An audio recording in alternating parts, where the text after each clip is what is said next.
glória a Deus, pegar aquela palavra, mas arrependeu antes. Glória a Deus, pegar aquela palavra, assim são nós.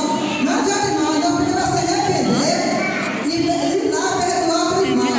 Porque Deus está falando nessa noite. Tem gente que vive desse jeito, que não pede, glória a Deus, nem pede perdão, nem perdoa. Não adianta você chegar para o irmão e falar, perdoa, eu viro as costas, chega para o irmão e fala mal. Ah, já pensou, só ele perdoa o irmão, só porque eu vim para se parar a ceia, porque eu estou fazendo isso na igreja. Não, não. Você tem que perdoar de coração, é o que sai de dentro. Não é de boca para fora, não, não. Glória a Deus. E tem gente que Deus está falando aqui nessa noite. Ele não está agradando. Deus está falando, não está agradando do jeito para viver, irmão. Glória a Deus, estou falando, porque Deus mandou me falar. Jamais eu falar as coisas se Deus estiver mandando. E Deus está falando, não adianta, irmão. Glória a Deus. Arrepende dos pecados, depois vai lá até seu irmão para perdão. Glória a Deus.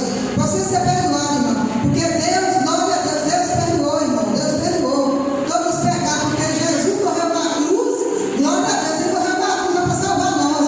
Sabia que nós somos pecadores. Glória a Deus, nós não somos santos, irmão. Justo é só Deus.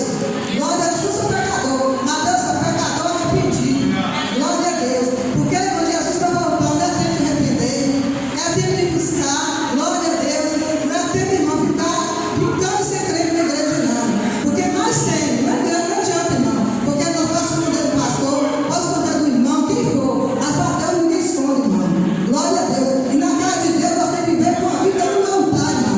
E no altar, sai de Deus. Porque Deus sabe os corações, sabe o meu, sabe qual é o coração de cada um aqui nessa noite. Ele conhece, irmão. Cada os corações. Ele sabe que tem um amor pro próximo. Ele sabe que tem amor fingido. Ele sabe